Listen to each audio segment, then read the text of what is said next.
Hi. I had no plan on going live. I had no plan on um, recording a video. And I got back to my hotel room and I had all these thoughts. And I had all these thoughts, and I didn't really want to record a video and wait to edit it and a whole bunch of stuff. I just figured, let's go live. And if no one shows up, that's totally fine. Um, but if people do show up and want to ask questions, great. We can talk about all sorts of things. But I want to talk about my experience with the Super Bowl because I went. That's why this quality is, I mean, I never have the best quality anyway, but like, what's up, Matthew? It's good to see you. Been a long time, or it just feels like it anyway. Um, what's up, Jacob? What's up, Lightning Bulldog? So cool for you to be on here. Thanks, man. What's up, Shanae? Thank you. We're almost to baseball season, and we'll talk about that in a second. So, as I was saying before, I went to the game. I did a package thing that was um, pricey, but also not provided mostly by me, if we're just being completely honest. Um, and, I had my thoughts about whether I should. And ultimately, I decided to let people help me. And boy, oh boy, am I glad. So let's talk about going to a Super Bowl real quick. If you've never done it, which I think most people have not, but it's overwhelming. The amount of people there, it's different. I know that Seahawks games are crowded. There were 70,000 people at the game today, but it felt like a hell of a lot more. It felt like a hell of a lot more.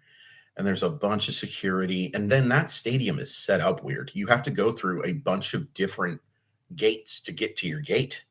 Not gates, but you have to go through a bunch of different checkpoints to get to your gate. So that was overwhelming. Finally get to my seat. It's a very nice seat. Very nice seat. I was in the club section, which was just, I can't believe it. But I had such a great view. Thank you, Matthew. I am so happy. What's up, Bill? It's so good to see you. But it's overwhelming. And I'll tell you the other thing.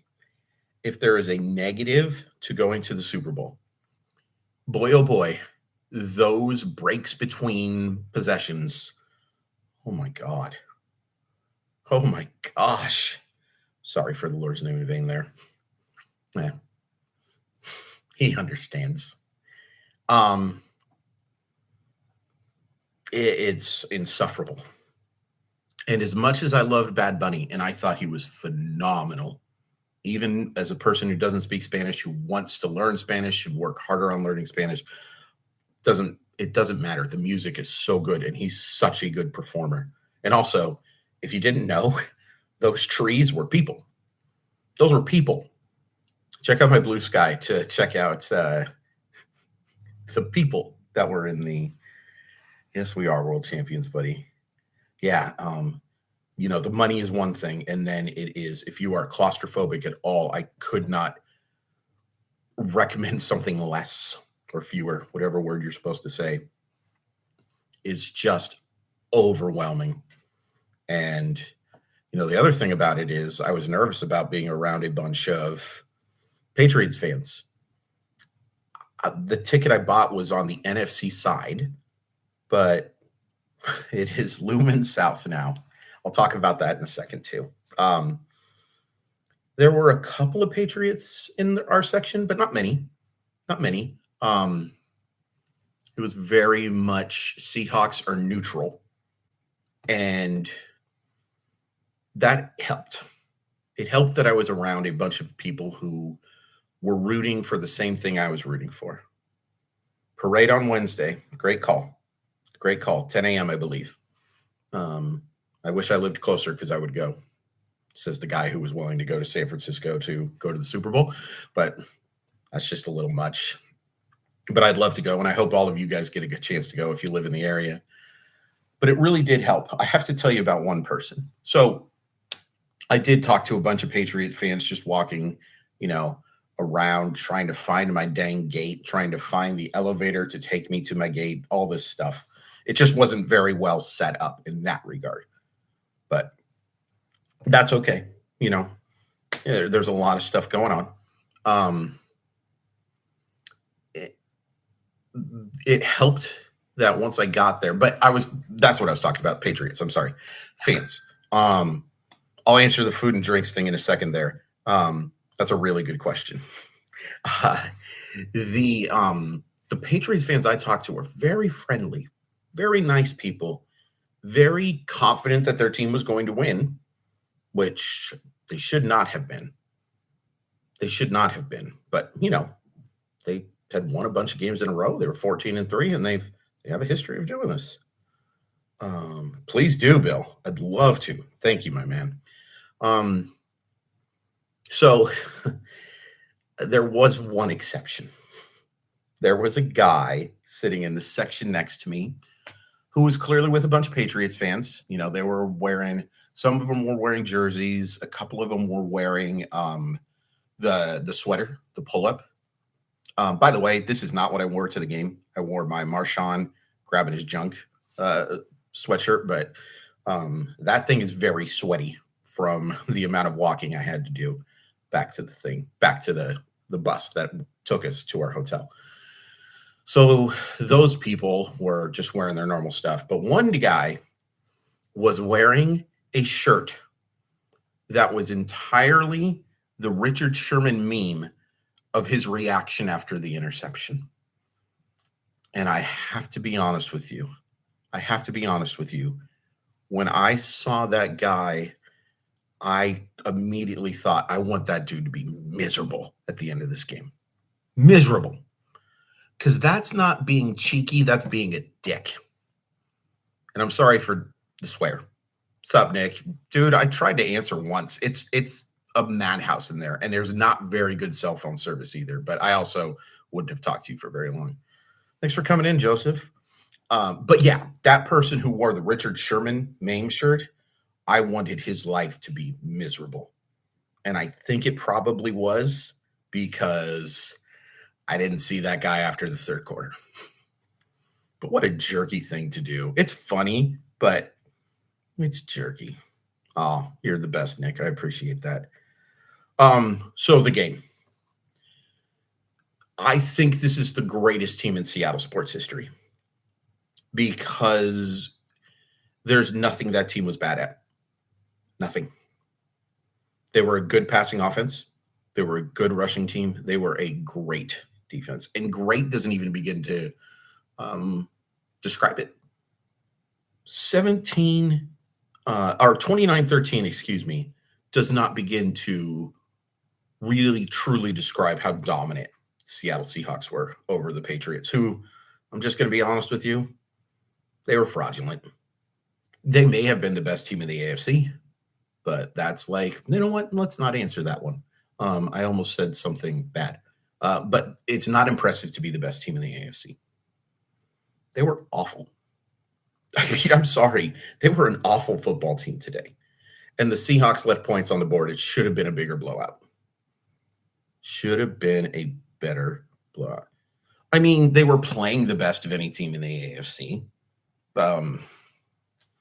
The Broncos were probably the better team just because, or a healthy Broncos team probably beats them. But, I don't know. I think the Seahawks would have mollywopped the Broncos. So I don't think the score was truly indicative of how dominant the Seattle Seahawks were. The defense was unreal. The pass rush was so good. It was so good. Sometimes it got there a little late, but it got there. It got there. And that matters. I know, maybe some of it was coverage, sack stuff, and the secondary was phenomenal. Phenomenal. But the defensive line was so good. It was so good. Oh, thanks, Bill. Yeah. I'm gonna be actually cutting this a little shorter, if I'm being honest. But oh my gosh, this defense it's the best Seahawks defense of all time. I'm sorry, Legion of Boom. I'm sorry. I always thought you would be the easy one. No. No, this defense was better. This defense was better analytically, and it passed the eye test more too. And that is such a compliment to this rather than insult to 2013. They should have won by 35 points. And I hate to mention anything negative. The one negative I take from this game, other than the fact that they did not do a great job of finishing when they got closer to the when they got, field goals instead of touchdowns. But like Anthony Bradford cannot be a starting guard next year. And you guys tell me, because I was watching from, my sideline seat. Every time I looked, I saw Anthony Bradford get pushed around. And Milton Williams is a baller. Please, you guys, please, please, please let me know if I am being too critical of him for this game. But it looked like every time Anthony Bradford, anytime a play broke down, it was Anthony Bradford's fault. Please let me know if I'm wrong, because I don't want to be a jerk. And Milton Williams, like you mentioned, Lightning, is an absolute beast. Pat, I think the LOB secondary is better. The front seven of the Dark Side is better. Though, by the way, like the Dark Side nickname, and I have a Dark Side shirt I'll be wearing on the plane home tomorrow from the good people of Simply Seattle. So, man, and Gray did give up some pressure, so that's fair. The interior of the offensive line kind of struggled today. And Zabel didn't play the best against the Rams either. Not as bad as Bradford, but that's my one negative, is that I think right guard you have to upgrade on. And I think you can upgrade at center too. But Kenneth Walker was phenomenal. Kenneth Walker is someone that if the Seahawks don't bring back or make every single effort to bring up, Bradford made me miss Jermaine Ifedi. Now that is strong. So Bill, the Reek Woolen, the touchdown I don't think was terrible coverage. The play I'm mad at is the play before. He should have intercepted that pass. But outside of that, I thought he played pretty well. But the touchdown was good coverage. Mac Hollins is a tricky cover because he's like 6'8", and he has some pretty good speed. I'm always surprised he doesn't put up better numbers. But Kenneth Walker, if the Seahawks don't make every single effort to bring him back, I'm going to be mad, because you have to reward people. Okay? Yeah, you can talk about, hey, how is this going to age? He's been injury prone. You have Zach Charbonnet. You like the backup running backs. You like Kenny McIntosh. You like George Holani. You like some of these guys. Okay, that's fine. If you don't sign Kenneth Walker, what you just told everyone is that thanks for trying really hard, but your reward is the Super Bowl and nothing else. And there should be a financial benefit to what Kenneth Walker did. He was unbelievable, making plays out of nothing. Nothing. I know Kenneth Walker is not everyone's favorite because people talk about how he dances too much. People talk about the injury-prone stuff. I honestly didn't. Kenneth Walker did win Super Bowl MVP, right? Because one of the problems was that I had to, because of the bus thing, leave right after I recorded a quick 2-minute video for KJR, like right after. So I didn't get to see that stuff. That's a little bit of a bummer, because I would have loved to have watched Sam Darnold and Kenneth Walker and all those guys hold up the trophy. I wouldn't trade it, but I also didn't want to pay $150 for an Uber to get from Santa Clara home. So I'm not disappointed about beating Dave Portnoy either, my friend. I'm not upset about it at all. And Joseph brings up a good point. The amount of cap space you have, you can get Kenneth Walker done. It's not like he's going to cost among the top 3 or 4 running backs in football, but like, you have to reward him. You have to. Because if you don't, what are you saying? What are you saying? And I know it's a business, and I know it's a salary cap leagues and all that stuff, but man, What did I think of halftime? Phenomenal. I loved halftime. I didn't, like I mentioned earlier, I don't speak Spanish. I want to, and my buddy Bill's going to send me some stuff. Oh man, I disagree, Pat. I thought it was awesome. He's such a showman. He's such a showman, and live it was electric. And part of it was seeing the pyrotechnics and seeing and hearing the bass in the stadium as well. I was having a good time. I was having a really good time. And then Lady Gaga, that was a really cool surprise. I had a lot of fun. And is Bad Bunny for everyone? Nope. Is Bad Bunny for most people? Technically, yes, because he's the number one artist on Spotify, and that's a pretty big jump. And he sells a lot of stuff. I had a blast. I thought about going to get some water, and I said, no, let's stick around. When's the next time that you're going to see something like that? And I'm so glad I did. So glad I did.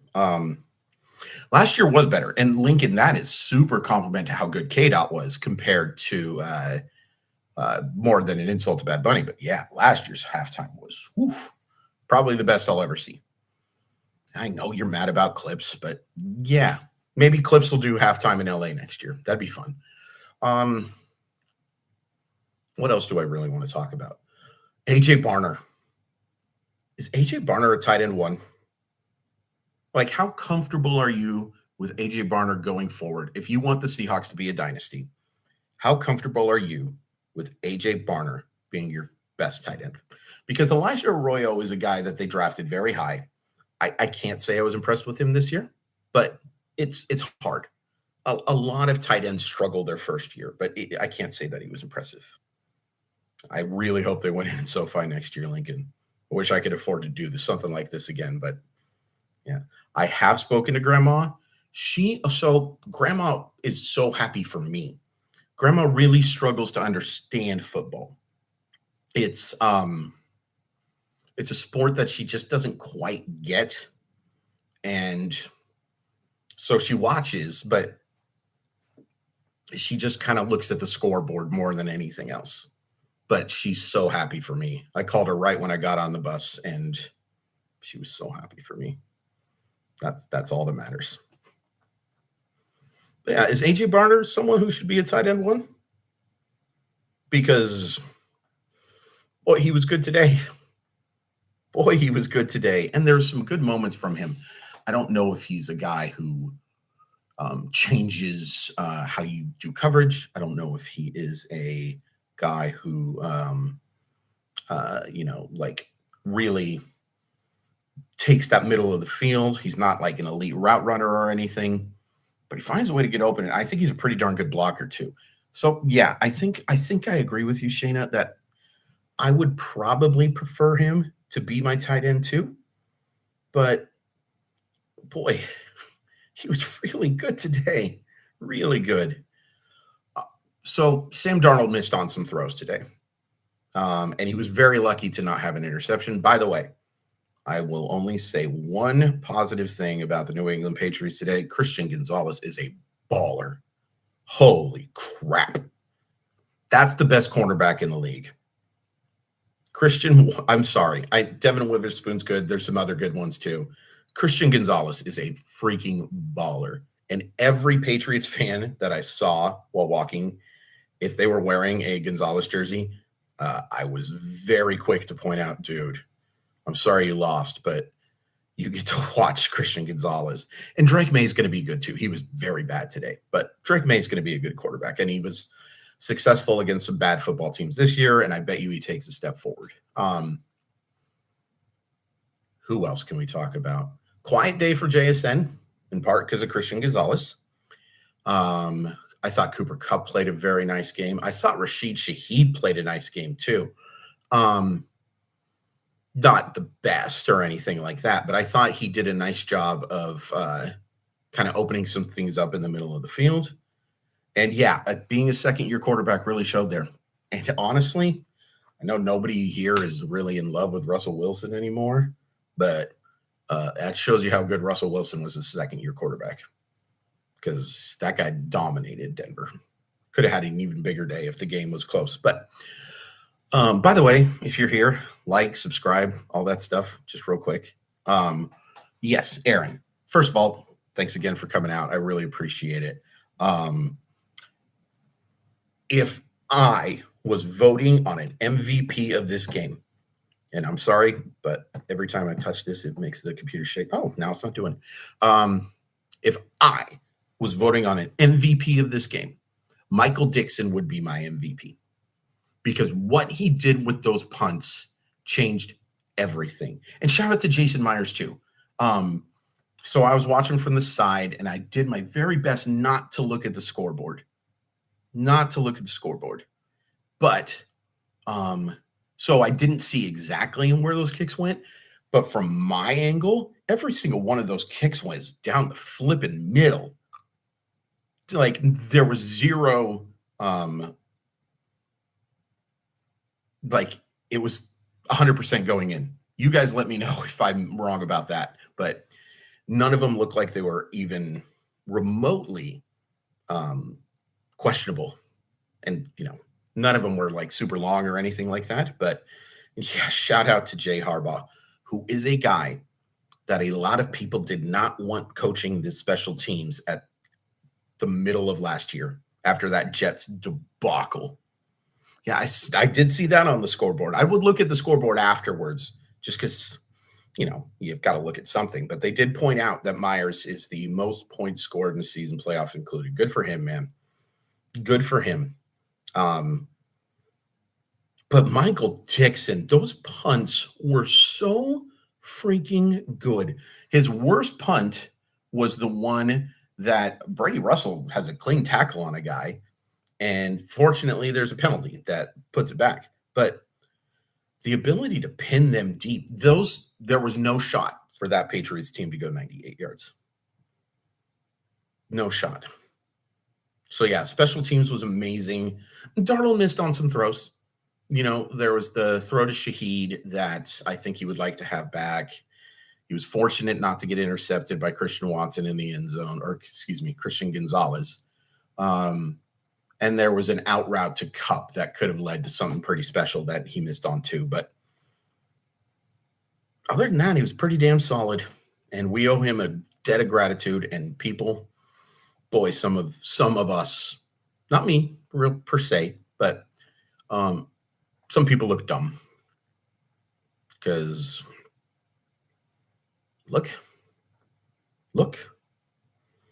was thinking to put my kids' college fund into halftime Dixon cash event for it. Then I stopped drinking. By the way, for those of you who missed the streaker, average body, wasn't naked, and watching the defender go and tackle the dude was remarkable. I don't know if they showed that on TV or not. Aaron, I'm glad you bring it up. Best Seattle sports year ever, maybe. I don't think there's any question. I don't think there's any question that this is the best Seattle sports year. And I wrote an article about this for the Seattle Met, and maybe I'll post a link to it after the chat. But everything that has happened in Seattle sports is not all of it's super positive. The Huskies basketball sucks out loud, and the Rain aren't great, the Storm aren't great, the Kraken aren't great. They have super consistency problems. But when you combine it all, this is the best year in Seattle sports history. And I don't think it's particularly close. 95 is an important year because of the Mariners. But the Seahawks were average and the Sonics were really good. But outside of that, I think that this is the best year by far. And this is the main reason I wanted to go live, because I really hope that somebody in Seattle with the last name Stanton was watching this and thinking, boy, we sure should do everything in our power to do that. Because I would trade, let's pick the number. I would trade 10 4-12 seasons for that championship. 4-13 now. And you can talk to me all you want about sustainability and what the Mariners have done to build sustainability, and that I have no doubt that they're going to be a really good baseball team this year, maybe the favorite in the American League, in my humble estimation. But I don't give a crap about sustainability. I want a freaking championship. And the Seattle freaking Mariners should do everything in their power to win a championship. Because I don't give a shit. I'm sorry for swearing again about going 88-74, guaranteeing some 88-74 seasons. I don't give a shit. I want a freaking World Series. Fuck it. I want a fucking World Series. And I kind of hate that I'm thinking about this right now, because I should just be focused on the Seahawks and what they've done and winning their second championship in their 50th season. And by the way, the reason this is the best Seahawks season of all time is it's not just that by DVOA and all those numbers, nerds. I like nerds, but nerds. It's not just that. It's not just winning the world championship in their 50th season. It's winning the division with two unbelievably big wins over your division rivals, making it to the Super Bowl with two big wins over your division rivals, winning the Super Bowl over the team that gave Seattle the bleakest loss in its history. And it's not even close. It's not even close. I know that how sad I was after George Springer hit the ding dong and all that stuff, but it doesn't compare to Malcolm Butler. Doesn't even compare. It doesn't. I'm sorry. But not only do you get the win over the team that gave you that dark moment, you do it in your rival's home stadium? Are you kidding me? You can't write that. If you pitch that as a movie, every studio would go, I'm looking for something a little more believable. And that your quarterback, Sam Darnold, the guy who is one of the most famous, for a moment anyway, busts in NFL history. He's not elite, but he's up there. How many people can you have a phrase that says seeing ghosts like that and immediately think of one player?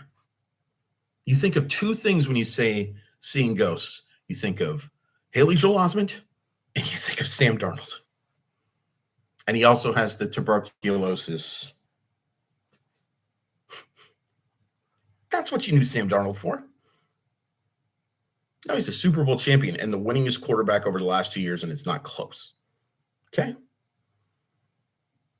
So you have that story. That's why this is the best year.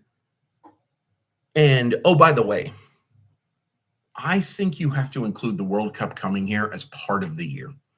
I'm sorry. I'm saying 2025, 2026, and I'll say that after the World Cup ends, that's when 2026 ends.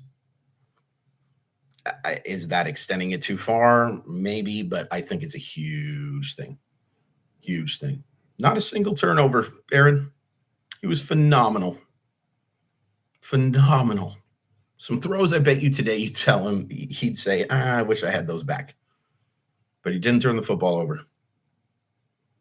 So John Stanton or Jerry DiPoto or Justin Hollander or whoever, if you're watching this, you can do this.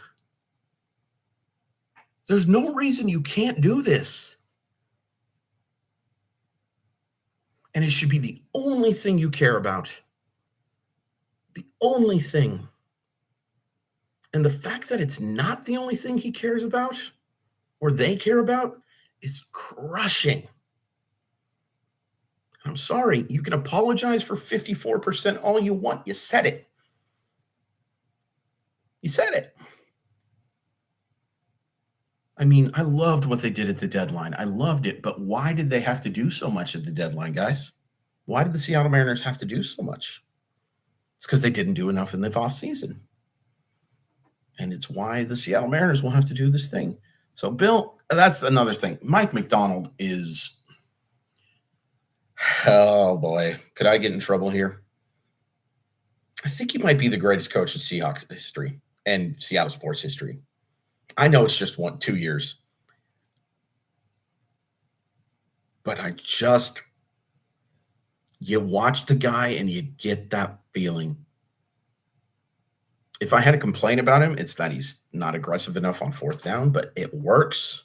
He believes in his system and he teaches it really well. And I'll say this, he has the highest ceiling of any coach in Seattle sports history. Pete Carroll was great. Pete Carroll was amazing. But there's something about McDonald. There's something about it's boring, but it's the type of boring you'd run through the wall for.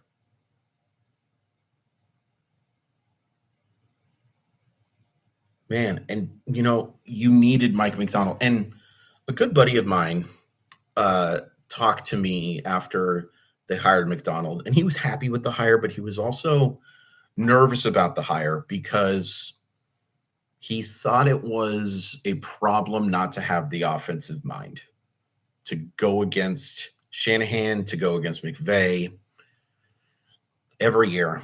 You kind of want those guys who can score with them. And my argument was, and it's an obvious one in hindsight, okay, I'd prefer the guy who can stop McVay and who can stop Shanahan. Now, if you want to argue how much the Seahawks defense has stopped the Rams, you can, but they get the W's. They get the W's. We do not care. I really like him. I'm so terrified to find out that there's something personally wrong with the dude, but he's a phenomenal football coach, and his players clearly love him. All right, Matthew promised a good stat, and let's see it. The Hawks defense had more sacks and takeaways in 2 games at Levi Stadium than the 49ers did. That is a good stat. 49ers did in their 8 home games combined. 7 sacks, 3 takeaways. He is likable, Matthew. He is. It helps that, it helps a little bit that he's a good-looking dude. And Pete is still a good-looking dude. You'd guess he was 60 just watching him, and in truth, he's 132. But he's a good-looking dude. But he just has a weird, for being so boring on press conferences, he's so freaking likable. We do feel comfortable in Lumen South. We do. Man, it's going to be hard for 49ers fans for this one. It's real. It is. And so, I got in Thursday. I didn't do a whole lot, but I did walk around a little bit. By the way, trying to catch any type of transportation on Thursday and Friday was a nightmare, an absolute nightmare. I just went ahead and walked on Saturday because I just was like, I'm not dealing with this anymore. But I didn't feel any hostility from Patriots fans, in part because they didn't really get here until Saturday, which makes sense, right? It's a long trip. It's so much easier for us Seattle people to get there. But I felt hostility from San Francisco fans. So Bubbles to wrap, thank you. I'm so excited to see you here instead of just the comment section. You better say thank you, Chris Crawford, in the comment section too. It's very important. Quest for 6, quest to win at Levi Stadium. Yeah, it's beautiful. I'm joyful too, my friend. Yeah, but 49ers fans are mad, and I get it. Would you guys be happy if the 49ers won a championship in Seattle? Of course you wouldn't. Of course you wouldn't. Imagine if Game 7 against the Blue Jays was in Seattle and they lost. How would you feel? Or imagine that Game 7 of the World Series was Dodgers Blue Jays in Seattle because it's neutral. Yeah. Think about how you'd feel if the Blue Jays won that one. Oh, I'd be madder than a wet hen, to quote my good friend Chris Royal. I don't care about your Knicks today, Nick. Um, it'd be awesome to go win 61 in SoFi next year. And this is what's exciting about the Seahawks is that they have so much cap room. And I know some of it's going to get taken up because Sam Darnold's going to want a new contract. And he's going to deserve a new contract. You got to sign Kenneth Walker. You've got some guys who are up for extensions. The JSN extension is going to be lots, and it should. Thank you, Bill. I really appreciate it. Puka was mad on X. Nurse Jones told him, ain't you a home weirdo? That's beautiful. By the way, I saw Puka Nakua today at my tailgate party. Wish I could talk more about the tailgate party, but this is going to be a long. So, Aaron, great point. No Clint Kubiak. You have to Google the guy's name just to make sure I have it right. So if I'm the Seattle Seahawks, my offensive coordinator next year, and it's a little risky because I don't think he's ever called plays before, I just promote Jake Peetz. I just make Jake Peetz the guy. There's too many people who tell me this guy is just got it. And so he was the offensive coordinator at LSU in 2021. So he probably called plays there, but never called plays in the NFL. And if you want to go, what about Ryan Grubb? Fine. But that's what I would do. I just promote Peetz. Unless is there somebody I'm just like not thinking of who makes a ton of sense? I would have loved Mike McDaniel, but it's too late. I can talk about the tailgate party a little bit. It was awesome. So as part of this package deal, I got to go to a tailgate party that was done by a bunch of Food Network and Top Chef chefs, and the food was phenomenal. Last year's Top Chef winner made me a glizzy, and it was phenomenal. Probably the best hot dog I've ever had. But it was really cool, and there were some bunch of NFL players there. I left early because I wanted to get to my seat as soon as possible, and it was about a mile walk, but it was really cool. I'll post pics, Nick, I promise. So yeah, I wish Clint Kubiak a ton of luck, and I think that the Raiders being patient in this situation, they're going to win because of it. I don't know if they're going to win next year, but I think Clint Kubiak, I'll be honest with you, I was skeptical of the hire. I was skeptical because I just looked at the offensive numbers, and I know with the Saints, the first few weeks when they were healthy, they were really good. I was skeptical. And I still believe Ryan Grubb is an offensive genius, but obviously that was just not a cultural fit. Not even a little bit. What up, Red Eye fan? How you doing? I'm overwhelmed with all sorts of things. I want to do like 7 different things. I want to sleep. I want to eat. I want to do things I won't say here, and because they're potty words. And well, great. Thank you so much. Appreciate that. That's nice. Mendoza is going to be the next Joe Burrow. Their line's still awful in Las Vegas. Yeah, I think I honestly think the comp to Burrow is a really good one. Really great with the back shoulder throws. Really good with the precision. But if you don't give that guy time, I'll be curious. They really need to invest in the offensive line. They have a ton of cap room too. But I am a Mendoza believer. In part because I have a bunch of autograph cards of him, and that's important. Let's see. What else can we talk about? We talked about the defense. We talked about, I think, everybody on offense. Special teams, of course. I also think Shaheed did a really good job of judging when to fair catch, because the Patriots punter played well too. He had a nice day. But Shaheed, you have to bring Shaheed back too. He gave up a 4th and a 5th. So this is one of the one question mark I have about the Seahawks is right now you pick 32, 64, 96, and 212. And how do I know that? Because I do PFF mock drafts all the time. That's where they are now. And the 212 will be lower because of the compensation picks that are going to come in. That's not a lot of draft picks. That's 4. And you're picking at the bottom of the round every time. Yeah. Yeah. I mean, but there's no reason, I think, even if you don't add a ton in this draft, and I imagine they'll trade down from 32 or 64 or 96 and get some more. But even if you don't add a ton in this draft, I just think you're set up to be a absolute title contender next year. Oh, here's something I wanted to do. Let's look at the Seahawks schedule and guess who they will play to open the year. Now, there's an obvious choice, right? I think there's a really obvious choice, but let's just look at it, okay?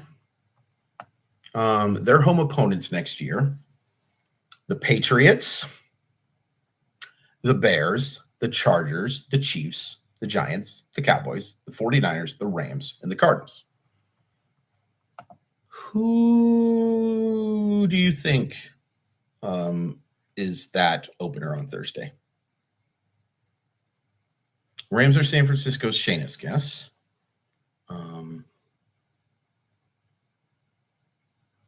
Yeah, they have hit the draft well, so that certainly helps.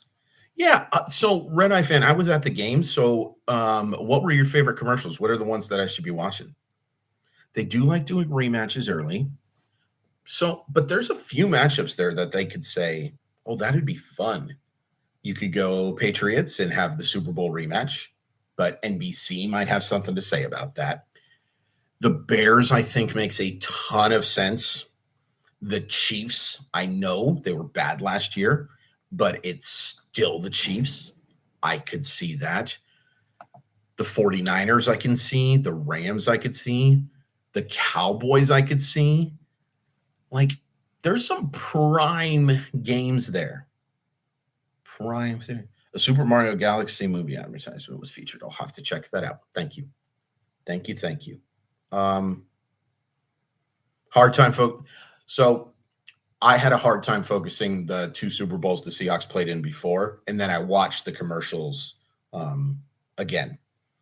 I think I watched the commercials for 49. I definitely did for 48. It would have been fun to face the Bears this year, and I am a huge Caleb Williams fan.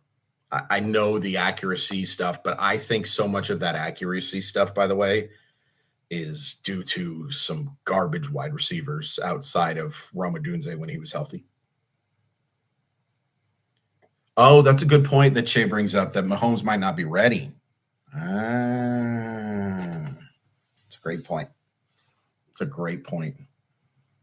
Something in my heart tells me it might be Dallas, just because I seem to see Philadelphia versus Dallas all the time. And, it's not a divisional matchup, so maybe not. But I could see it. I could see it. I could see the Giants. Huge market. I could see the Chargers. Jim Harbaugh coming back to Seattle. They have some marquee home games next year. By the way, if you're curious about their away opponents next year: Cardinals, Rams, 49ers, Eagles, Commanders, Broncos, Raiders, Panthers. I think that they're actually have an easier time on the road. But man, Aaron, that's such a fun story too. And I know some of it was just Micah Parsons playing around with his buddy, but